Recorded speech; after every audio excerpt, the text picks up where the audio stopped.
Good morning, everyone. My name is Dr. MayKao, and I'm Vice President of Strategic Initiatives and Founding Dean of the Morrison Family College of Health here at the University of St. Thomas. It's my privilege to partner with Clifton Larson Allen and Frederickson and Byron to pull these Future of Healthcare webinars together. And also my honor to welcome all of you to today's session about redesigning healthcare. I'd like to cover a few logistics before we start.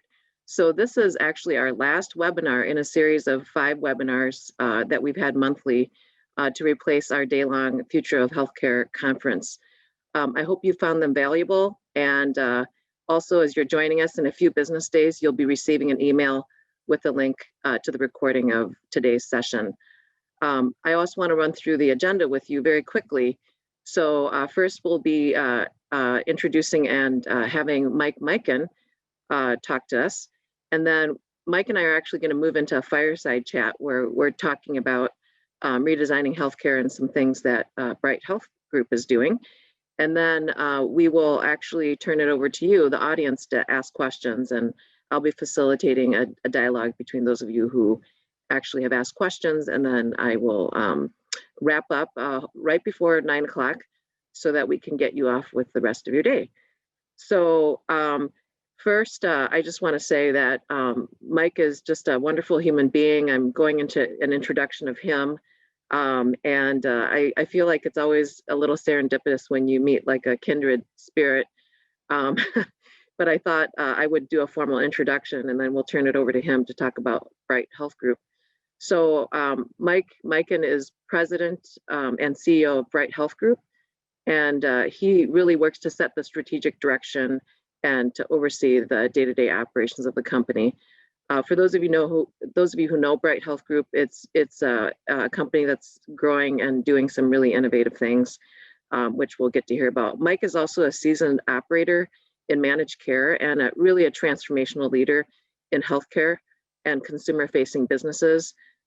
Before joining Bright Health, Mike was chairman and CEO of ShotRock Capital, a Minneapolis-based private investment firm. And then prior to ShotRock Capital, he served as president of ESL Investments and was on the board of several companies, including Best Buy and AutoNation. He's got nearly 3 decades of healthcare and consumer retail experience. Also was former CEO of Optum and executive vice president and CFO of United Health Group. And then he served as interim CEO of Best Buy.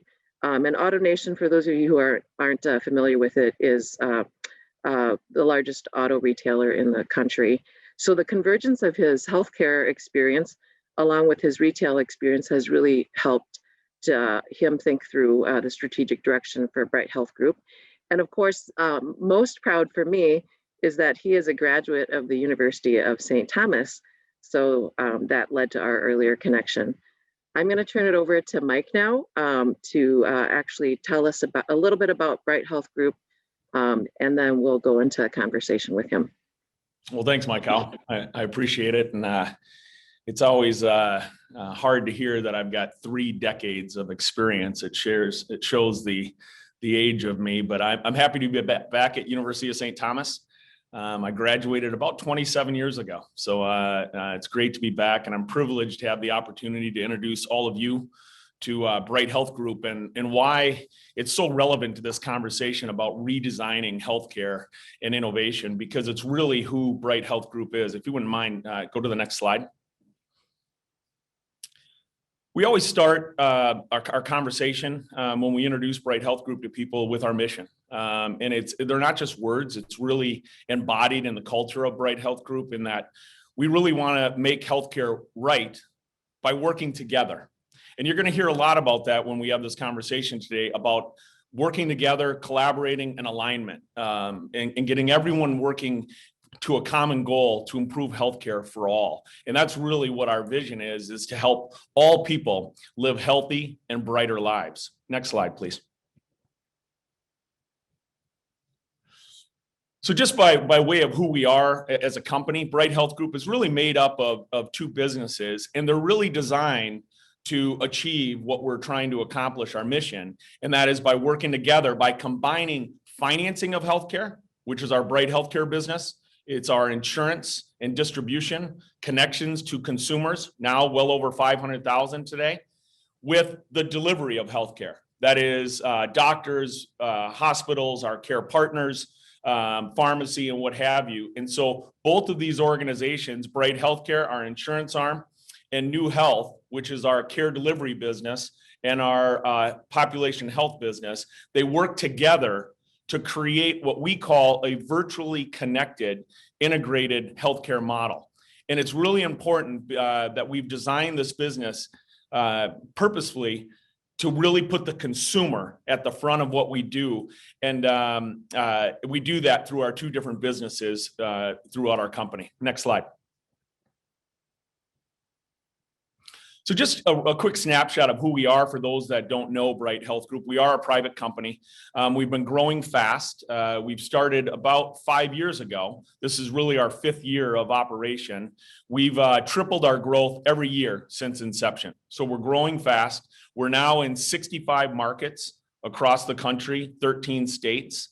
We cover about, call it half of the addressable market for the Obamacare exchange business in America, and we're growing in that market. We've got a diverse set of products per se. We seek to provide services to all Americans, regardless of the product. So we want to be in the commercial business, employer, the individual serving individuals, a Medicare Advantage, the senior business. We are the 3rd largest chronic special needs plan for people who have real serious medical conditions in the country.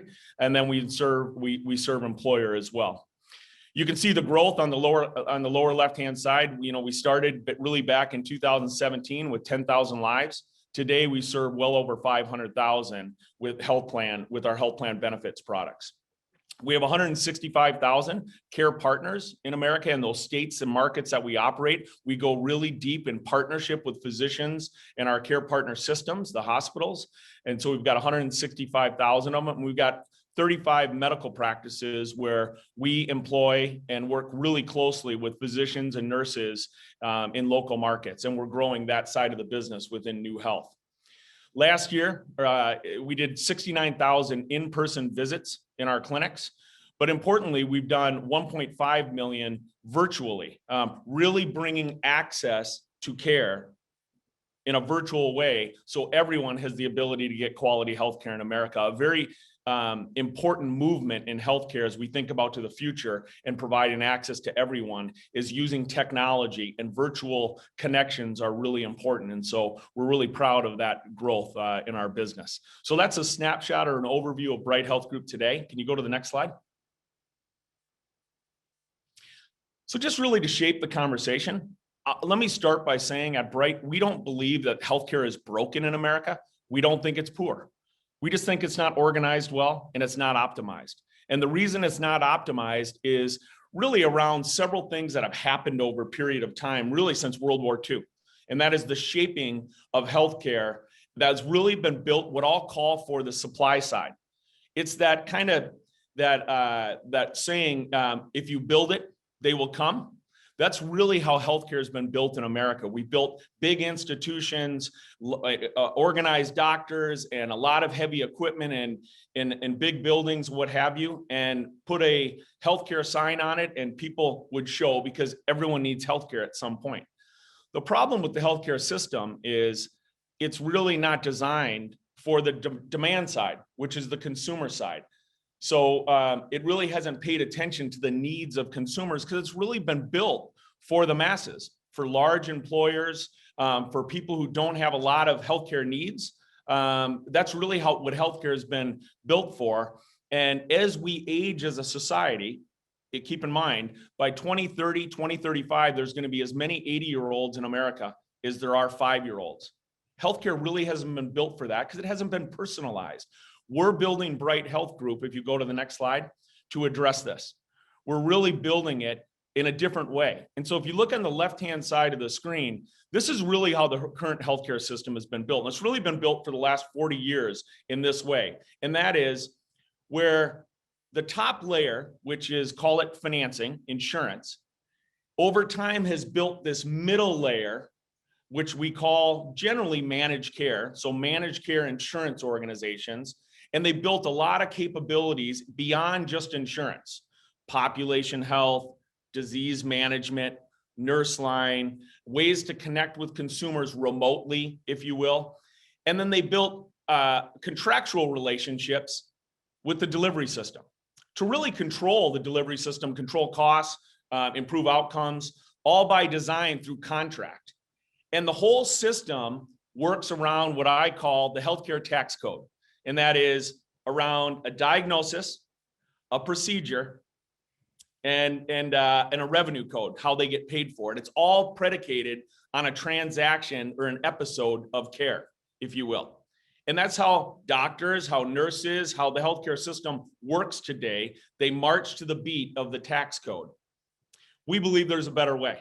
We actually believe not that that middle layer is poor. We just believe it's aligned at the wrong level. We actually think if you take that middle layer and you connect it to the bottom layer, the foundation of healthcare, and embed those capabilities and tools in the delivery system with doctors and nurses and caregivers, and enable them, and then integrate it and align it with the financing of healthcare.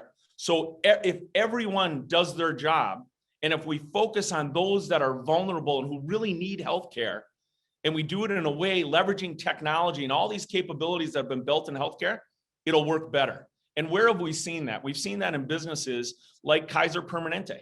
Kaiser was born in 1945 in California, and they built really around this integrated model. In fact, it was the first form of prepayment for doctors' services. 5 cents a day, you would manage a population, a workforce, if you will, as opposed to the episode, because they couldn't care for the workforce per episode. They did it through a prepayment mechanism. They aligned the incentives with doctors, and they created this model. And then what they did is they took that model and they built it in other markets, but again, through the same kind of mantra of build it and they will come. A lot of capital investment, entered new markets. No one knew who they were, what have you. Unfortunately, that's a very expensive model. And frankly, I would argue, a lot of respect for the organization, it's antiquated. We believe for Bright Health Group that if you take that same approach, that alignment model, and you assimilate and align interests with the best performing doctors and hospitals, not one size fit all everyone, but those doctors who really know local communities, and you connect them and align the incentives, and you focus on people and not just the episode, the whole person, you get better results. And that's really what we talk about alignment, is we bring everyone in together, $1, if you will, and we all share. And where does it play out best? Is when we bring down prices for healthcare for everyone, because focusing on access, everyone having access to healthcare, and affordability is a core to our mission. Next slide. So we're really an innovative healthcare company. It's really perfect for this conversation that we're going to have here today. We're focused really on 3 things to be this leading national integrated company. We're focused on the consumer. We're built on that alignment that I've talked about, and we're powered and enabled by technology. And all of that working together creates Bright Health Group and serve people across the nation. So I'm excited to have this conversation with you, and I look forward to some of your questions at the end. Thank you, Mike. That was wonderful. I'm excited actually about the kind of company that you're building. So we're going to move to the Fireside Chat, where I get to ask Mike questions, and attendees, please use the chat feature because soon we'll be giving to Mike some of the questions you have, asking Mike some of the questions you have. So Mike, it's clear that you're really passionate about this issue, and that access and affordability is really at the heart of this. And I agree with you that it's not that healthcare is broken in America, because we have wonderful technology, wonderful doctors and nurses, but we need a paradigm shift. So if you could sum it up in terms of the paradigm shift, because I think that's the hardest thing. We're used to thinking about healthcare in a certain way. How would you say this is really different from other attempts that we've tried over the years? And then how can insurers and providers be a part of this change? Well, the way I would really sum it up is part of the reason why I believe the time today is right for change, for transformation, is there are macro trends that are really driving us to this change. And it starts with the consumer. As you know, MayKao, healthcare was really been built around the employers, large employers for the masses. It really has never been focused on consumer individual choice. And so consumers now are very engaged. Look at the Obama healthcare exchange, if you will. 11 million people, 12 million people that have access to a retail marketplace to buy their healthcare. And what are they buying? Yes, they're buying their benefits, but they're buying access to their doctor, to their hospital system, if you will. That's never happened in healthcare before. And so now that the consumer is so engaged, and doctors and hospitals have to compete for providing quality service. And instead of having it where the payer, the insurance company, whether it's the government or it's commercial insurers, if you will, the large insurers, companies like ours, sit outside of the system, how do they perform better? They align their interests. So instead of insurers, taking all the profits, if you will, our belief is let's work better to bring underlying costs down. Let's eliminate waste. Let's use technology that really drives evidence-based science. Keep in mind, when you're driving from an episode-based model, what we call fee-for-service, you're really focused on that episode. That you came in and said, I had a sniffle. You say, well, I solved that by saying, it's the height of the hay fever season. Take a Zyrtec and go home, and you get a bill for that service.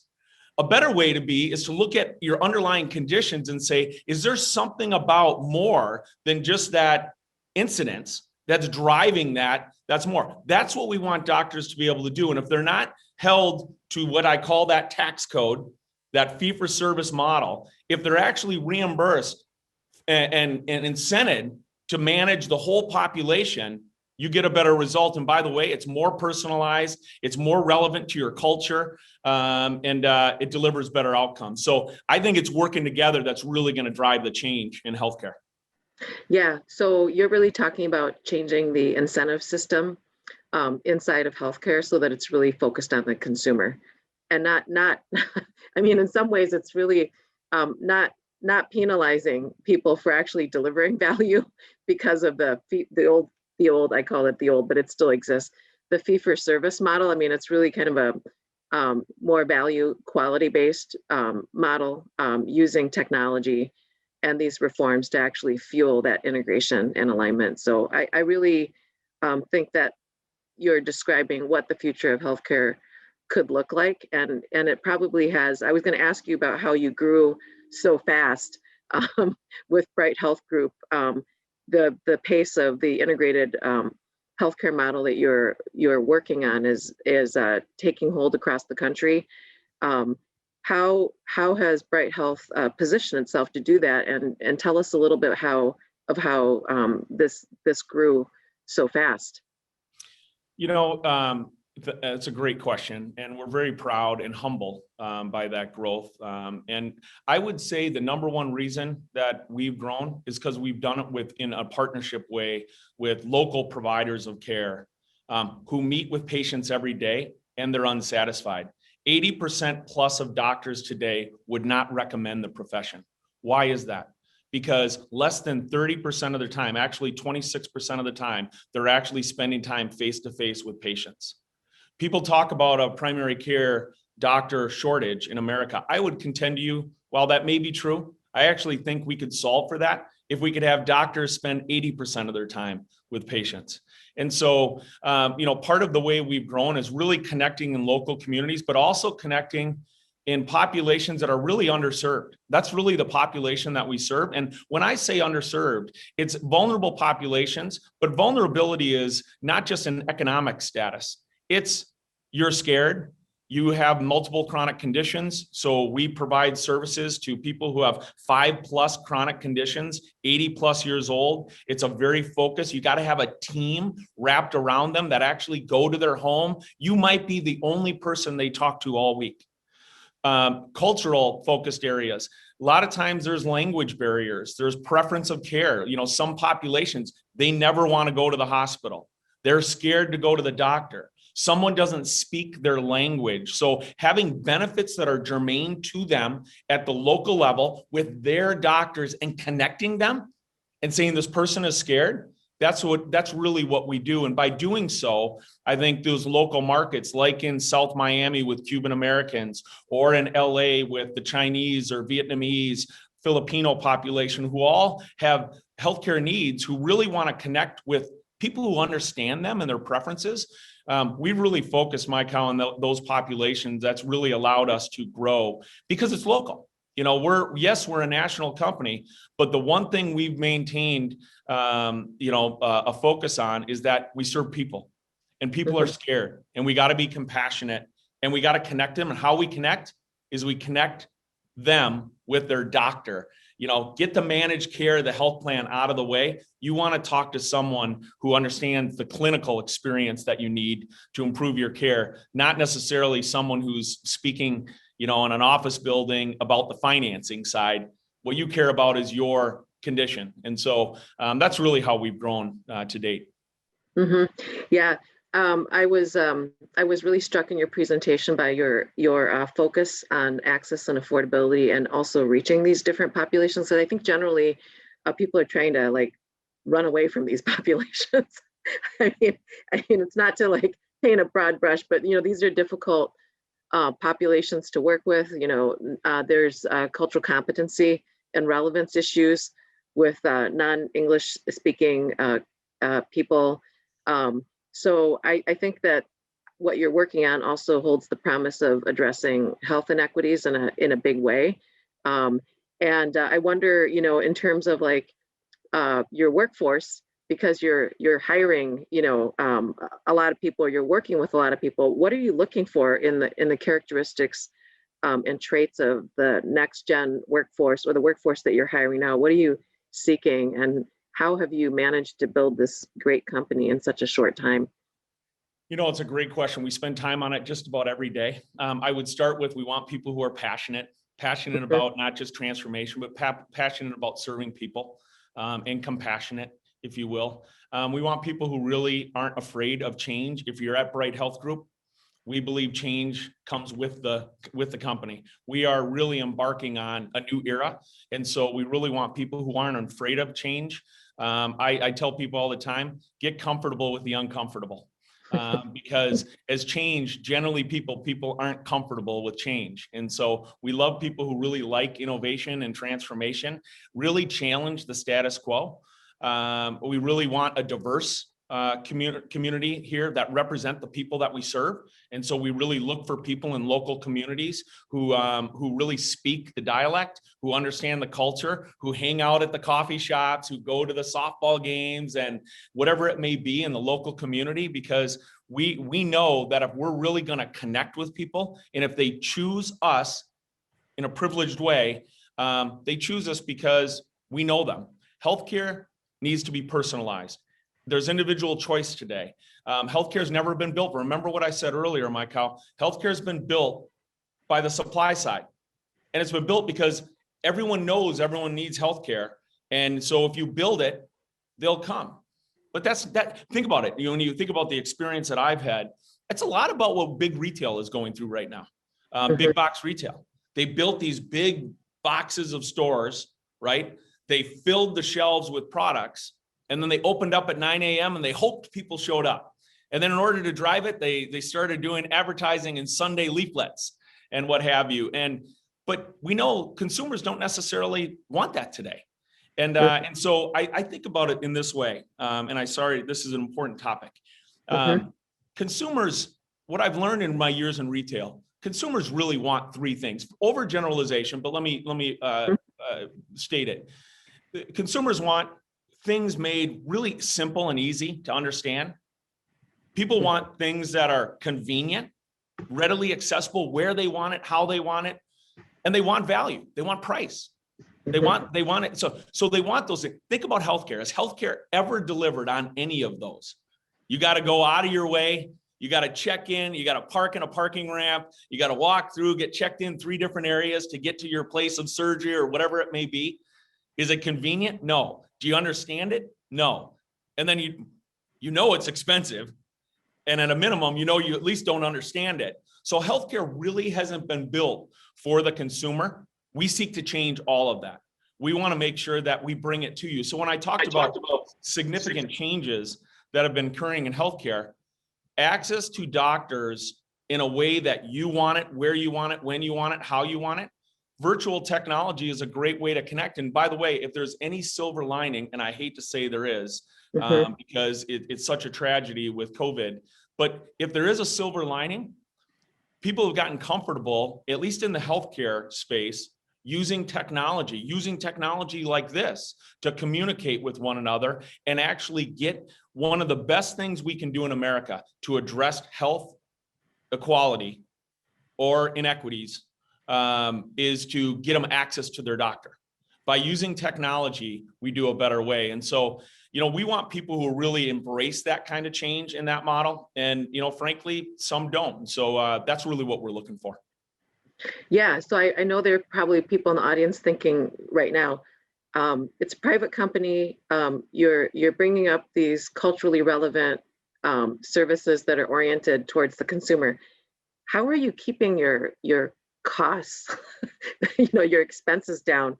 How are you making this sustainable, high quality, still affordable to the consumer? Could you talk a little bit about the value, convenience, and healthcare made simple pieces, and how you're also being able to keep yourself going? Yeah, well, it's critical to our mission. One of the things I'm proud to say is in every market we've entered into, we've brought prices down for consumers. And how we've done that, again, is that partnership model with providers. And, it's really changing that, as I talked about that tax code where everyone's beat to the fee-for-service model it was fraught with misalignment and lack of incentives and drive poor choice and behavior and a lot of waste. By having the doctor and the care team, the nurses and others who care for the consumer to focus on the whole person, you take out a lot of that waste. Doctors don't, because the payer says you need to do this in order to get paid, there's a lot of waste in that. If you had a doctor actually empower them, or a nurse, and tell them, practice science, focus on the consumer, you're going to perform better. And it's been proven. It is a change behavior. And over time, what we find is when doctors, I use this analogy quite often. This is one of the reasons why we've got such disengagement with physicians and nurses. They're trained at this level, and yet they provide services at this level every day, right? And so it's almost, bad analogy, but I'll use it. It's almost like a master technician or, someone who can build Porsche engines, and you ask them to change oil all day long. Satisfaction is going to be very poor. And so if you can actually go and say, look, you don't need to do, on average, a primary care physician will see somewhere between 25 and 30 patients a day, somewhere between 8 and 11 minutes on average with that patient. The rest is burdened with administrative burdens, forms, health plan related, government related, quality, whatever it may be, to just do their job, right? If you said, look, we're going to take all that away from you, you're going to focus on 10 patients a day. Here's the data. Here are the diabetics. Here are those who are really vulnerable with multiple comorbidities. If you focus on those, your 3,000 patients that you have, they're going to be better. They're going to live longer. Their quality of life is going to go up. They're going to feel more satisfied. Their experience with you is going to be greater. And guess what? If you do that, you're going to bring healthcare costs down for them, and you're going to get more. So you're now taking this and now having them say, look, I'm going to focus on those that really need the care. So my training is going to meet the level of service I provide. Consumers are going to have more affordable benefits and insurance. The healthcare cost is going to go down for them, and I'm going to get paid more. That sounds like a pretty good model to me. Yeah, that's like a triple win, right? It is. We actually use that. We say it's a win-win-win. Yeah. So I'm getting a question from the audience actually about, whether or not you could share with us like how much the price has gone down for consumers in different markets. I mean, just an example of how much waste you've reduced and also how much you've saved. I'll characterize it this way because it's a way over generalization, but I would say a well-performing model that's an integrated model working the way that I describe using technology. On average, we see about a 20% reduction in cost, sustainable. Wow, that's amazing. Yeah, I love it too that you talk about people working at the top of their capacity. I love optimizing just human potential. That's part of who I am, and actually what brought me to St. Thomas, because I not only do I love teaching, I love students, and I love optimizing everything. But I think that you're just getting a lot of like support and love from the audience saying, yes, this is what we've been looking for. Uh, so I think that as you move forward and you look at the horizon around things that are reshaping healthcare delivery, what are really the three trends that you are experiencing? And then how have you responded at Bright Health? I mean, do you see more of this integration on care models and finance reform really moving forward to deliver value, simplicity, affordability? And what do you think is driving some of that? Well, I've spoke about two of them, so I'll introduce a third. But the first two is really the what I'll call consumerism. Consumers not just choosing between emergency room and urgent care or going to see their doctor, but choosing access to their doctor, getting access to their personalized care teams, to their system of choice. If they were to get hit in the head and an ambulance showed up, what hospital system would they show up? Would they go where the ambulance drivers get the best donuts, or would they go to their care system? So getting access and choosing their care team is really important. That's the era of consumerism. Trends using technology, using virtual technology, texting, whatever it may be, where you connect consumers to their care team in a way that best meets their needs. Remember, I talked about consumer preferences. That's really a big movement in healthcare today. So those are two that I've already talked about. Yeah. The third, I would say, is really the role of the government. Now, some talk will bring up, do you believe in a all-payer type or a Medicare for all or whatever it may be? Look, from our point of view, I believe if you are focused on the consumer, you produce a better service at a lower cost with higher quality and a great experience for the providers and the consumer, you're going to win in any model, whatever you define it. Call it Medicare for 65, Medicare Advantage, call it Medicare for 50, Medicare for all, call it an all government payer model, whatever it may be. At the end of the day, I believe if we enable the delivery system to connect with consumers at the local level with all the tools that have been built over the last 40 years, we're going to produce those results. So the third real movement is the role of the government. And today, MayKao, they are investing in state programs. I'll give you an example. In New York, we are partnered with the largest physician network, 600 doctors, focusing generally the Chinese American population. They serve 600,000 New York residents, consumers, some of which have Medicaid. And they get their Medicaid through the managed plans that the government has partnered with. The state of New York has said, we're going to create this innovator program, and we're going to ask the delivery network if we pay them essentially the direct dollar, a whole dollar, remember I used that 5 cents example in Kaiser? The state is actually asking the delivery system to do that. Well, the delivery system, the network of doctors, they say, look, we just care for patients. We don't, all those things that you do as a managed care plan, we don't set up a network of doctors. We don't pay claims. We don't have population health, all these tools. Our business, New Health, our care delivery and population health business, we went in and created that middle layer and partnered with them so they can go direct to the government, not as an insurance company, but so we enabled the delivery system. The point to that is the government at the state level is partnering with the delivery system, taking out managed care and insurance and saying, if we pay you directly for the population, Could you perform better? Could you serve local New York residents in a better way? And we believe it will. So that's at the state level. The federal government's doing the same thing within Medicare. There's a population that's just Medicare fee for service that really isn't organized and really doesn't serve consumers well. They've got Medicare Advantage, which is a partnership, private-public partnership with managed care insurance companies. They're also trying to create a similar model direct with the delivery system. We believe with our care partners, our 50 plus care partners today, we can enable them to do that. So the point of all that is the government plays a really important role to connect with consumers, especially vulnerable populations, in a way. And I would tell you, it makes me nervous. It's not a political statement. I just don't think the government is best to run healthcare. I think the government is best to influence, regulate, connect with, and ultimately provide a level of service connecting with the delivery system in a way is kind of another form of getting after everyone in America to have access to high quality healthcare. So that's really the third big movement that I would say.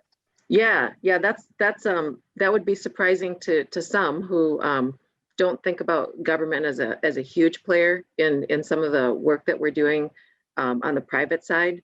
I've always thought about healthcare in America as a quasi public good. It's like we can't figure out what to do with it. What's the value proposition with safety net populations? What's the value proposition with these private entity managed care companies and all of that? But I think that the reduction or the direct financing to incentivize more consumer centric service and frankly higher quality service is super interesting, especially as our demographics change dramatically. We're becoming a lot older as a country. Yeah, we're becoming more diverse as a country. Yes. So we can't step away from some of those things. And I think that I'm moving to audience questions now, because I think that there was a question about how Bright Health Group is moving with some of its work to actually farther upstream for more preventative care and not just doing sick care. I mean, can you talk a little bit about how you think about keeping people well versus just addressing people's needs when they get sick, and just a little bit more about how you see this pushing up on wellness for all versus wellness for some, those can afford it, those are employed at the right place, all of that. Yeah, it's a great question, and I really do appreciate it. And I want to start with this. When I first got here, one of my partners here, Bob Sheehy, who is a brilliant healthcare executive, we used to have a real focus, and I believe it to be really an underserving in America, and that is around undiagnosed conditions. And so while there's no real good data point, there is an argument, and one that could believe, that about 50% of the world is walking around with an undiagnosed condition of some sort. We know about hypertension, about pre-diabetics and the like, but there's a lot of conditions that are out there where if we had connected people with their doctor, so the doctor could at least just get a general assessment of how they're living their lives, what is bothering them, using data and analytics to say, look, we've looked at your clinical data, all your chart data from your doctors and what have you, your pharmacy records, given your age, given your demographic, where you live, you have a high propensity to have these types of conditions. Please come in and let's check you out. Because a lot of people, remember, 50% of America today don't have a designated primary care physician. Where do they get their care? They get their care convenient clinics or, through some old, mother tales, if you will, right? So they get their healthcare by, drinking tea or whatever it may be. And they're generally walking around with the condition. People know that something isn't right, but they're scared. And so connecting people to their doctors, like I said, that's why I focus on access and affordability, because getting them connected. And that's why I think technology is such an important element for the future. And I call it, preventing or eliminating or minimizing the white coat syndrome. It's a real condition. People are nervous to go to their doctor, but if you can make people comfortable and say, I can get access and have a conversation with my doctor in my living room where she is in her living room, maybe not even with a white coat on, and comfortable asking me questions so we can get to know one another. Remember, we're not focusing on an episode, we're focusing on the individual. If we do that, you're going to provide better prevention of disease conditions in the future. And I think people will have a better quality of life as well. Yeah, that's excellent. I'm going to move now to the audience questions. So I'd love to keep asking you my own questions all day long, actually, but there are a bunch of questions here. And what you're talking about with this integrated care model and how Bright Health has gone about integrating care has really been resonating with people. I have a question here about whether or not Bright Health Group has plans to operate in Minnesota in the near future. We don't. It is an area that, ultimately we will look at. There's some great partnerships going on here today between, think about the relationship between Allina and Blue Cross Blue Shield of Minnesota. That is where they're trying to create a value-based arrangement. I know that's been publicized. There are models. You've got the Health Partners model here. That's an integrated model, one to really, emulate across the country, integrating of the financing and the care delivery. So there's a lot of good healthcare here in Minnesota in that integrated model. We would love to bring our tools and capabilities here. We're focused elsewhere right now, but it will be an objective of ours over time, but no real plans today. Mm-hmm. Yeah, Minnesota has typically been known to actually also be pretty creative with and innovative with its healthcare delivery systems, as well as its kind of, I think, orientation towards collaboration and delivering value. So yeah, so it's nice to hear you validate some of those other things that are happening. I have a question here from an audience member about given the focus on the whole individual, how Bright Health addresses social drivers that impact health, given that healthcare is a smaller factor in an individual's health. I think the question is organized towards how really the social determinants of health and all these other factors that influence health. How do you think about it, and how are you addressing it at Bright Health? Yeah, I think it's a big, especially in the vulnerable communities, the social determinants, your access to transportation, access to quality food, some of the everyday things that a lot of us take for granted, people don't have. And so it starts with education. It starts with bringing healthcare to them, transportation, offering in Southern Miami. We've got 40 vans every day that are on the street, picking people up and bringing them to their doctor. And so all of those things are really relevant, but having part of healthcare in the integrated model, remember, we're managing a population. So we're there to provide services that really help to promote better living, better health, well-being, if you will. And so education, access to tools, building community centers. So we have community centers so they can come. Remember, I told you about that aging population. You might be the only person that person talks to. So by having them talk to you and having you listen to their tone and what's wrong, connecting them to counselors, getting them in to talk to a nutritionist, having them come into fitness classes, getting them just to walk, things like that are really, really important. And so remember, when you're not just focused on the episode, you just have the snipple, you're really looking at the person. You've got to build a full set of care team around the community that provides a whole wealth of services to address their health needs. And it's not necessarily a condition today, it's to prevent a condition or a fall or something like that. And that's really by being embedded in the community, providing education services, counselors, nutritionists, transportation, opportunities like that. You really get after those social determinants. A real issue in healthcare, especially with, disparity. Yeah. So you're building community centers? We are. Yeah, we have them. That's awesome. So they come and they spend their day there. That they get their medication refilled. They talk to counselors. In California, we manage, in partnership with federally qualified health centers, we manage a population that have severe mentally illness, but we manage them on an outpatient basis. So we set up a center. The top floor has doctors, a psychiatrist, and a primary care physician that are staffed by the federally qualified health center. The bottom floor has essentially programs, for them to come date with alcohol abuse or whatever social condition that they're not able to manage to. So try to get them out of the institutionalized setting and into an outpatient setting so they can live their life with their condition. And we're really proud of that. That's working in the community. It's a very vulnerable population. And we've seen significant improvement and get accolades for it, because what we do is provide a setting for them where not only are you addressing their physical needs, you're addressing their mental needs. So it's things like that we do to address that.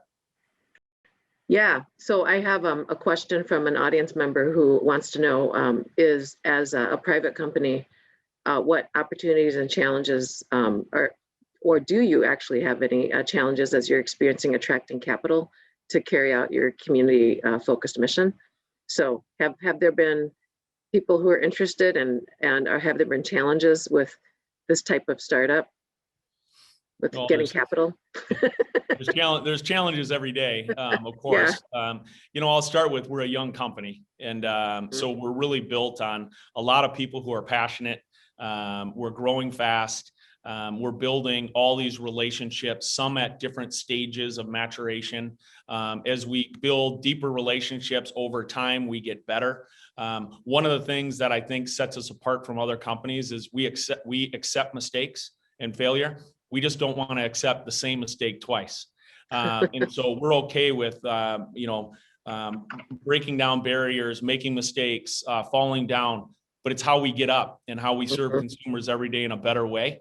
Without making those same mistakes is what we pride ourselves on. And with respect to capital, we're very humbled and privileged by having strong supporters of the model. I think, the capital markets are very excited about transformation in healthcare. I think we all realize that the current economic impact of healthcare being out close to 20% of the GDP, leaving millions of Americans out of quality healthcare, it's not a sustainable model. And so we can't have healthcare costs growing at high single digits, low double digits, and have it be affordable for consumers.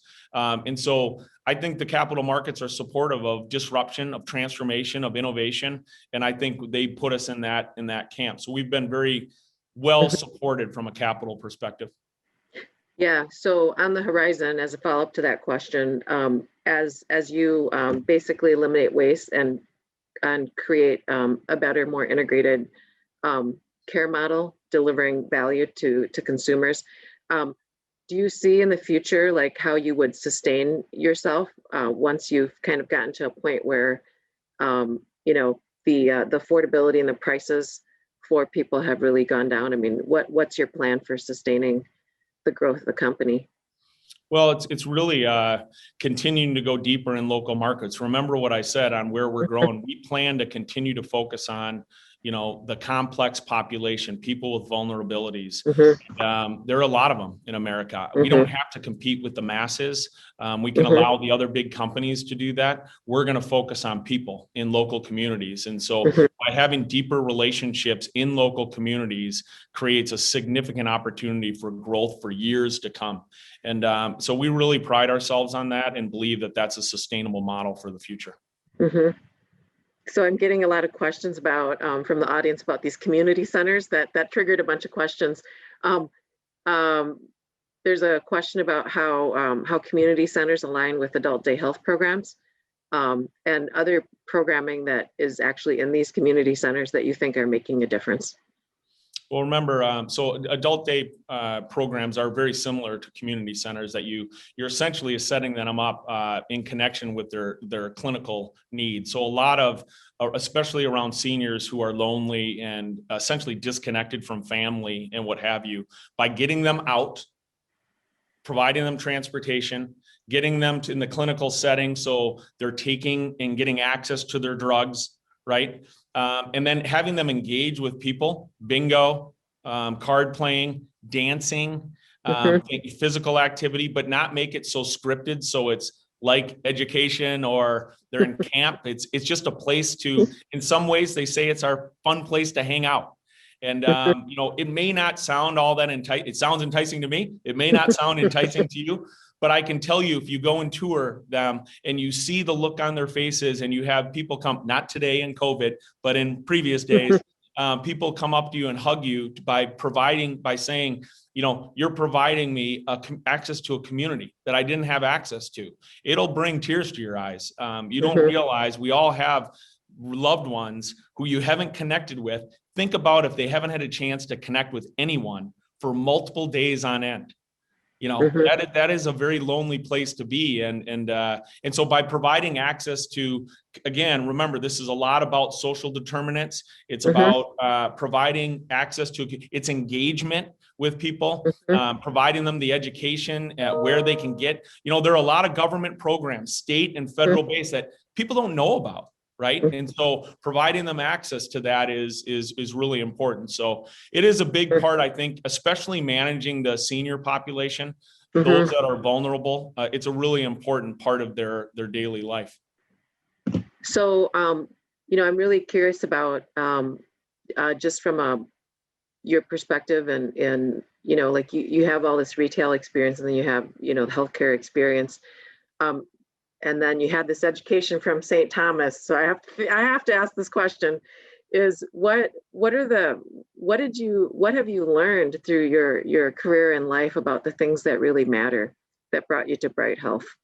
I mean, you're so passionate about this, and you know that I am too. But what is it about your upbringing or your life experience or your leadership experience that's really brought you to this point?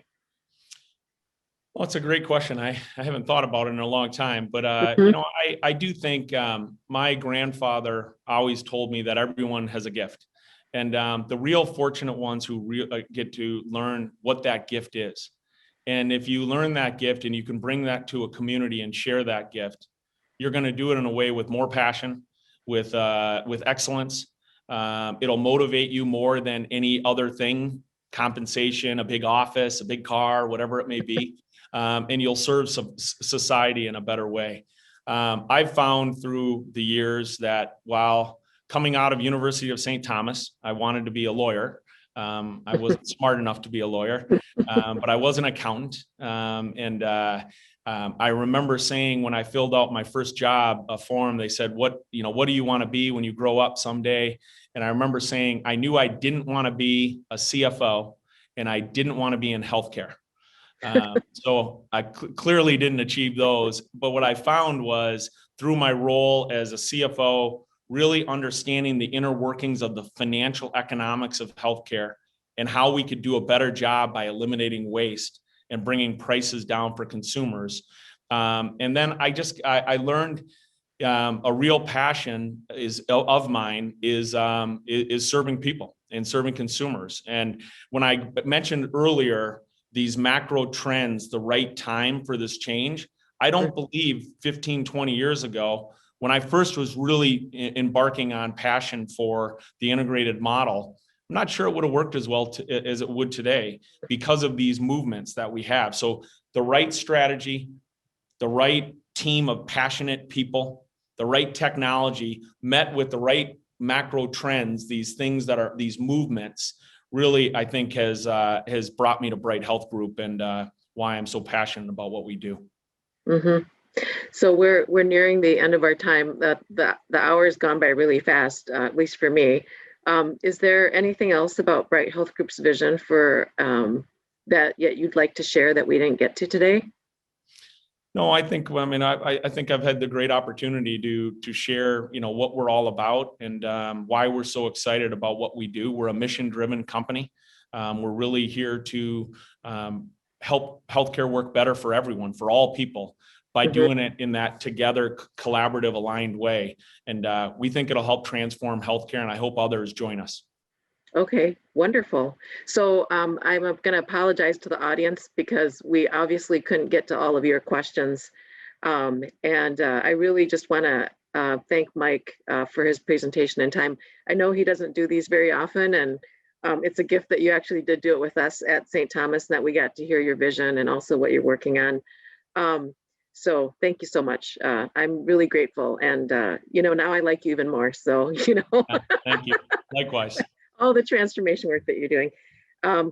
And I'd also like to thank our partners, Clifton Larson Allen and Frederickson and Byron, for their continued support for delivering the Future of Healthcare Conference. We had to shift a little bit this year into a webinar format, but I think that it's actually been wonderful to engage audiences across the country. So for the audience, and in case you have friends who missed this wonderful session, in a few business days, you'll receive an email with a link to this recording so that you can actually go back and listen to all of Mike's energy and passion and, just really, I think, transformational thinking about how to do healthcare right. So if you're looking for other professional development opportunities, we do have an executive education website. We'll make sure to share that with you. And I just want to thank everybody for joining us here at the University of St. Thomas.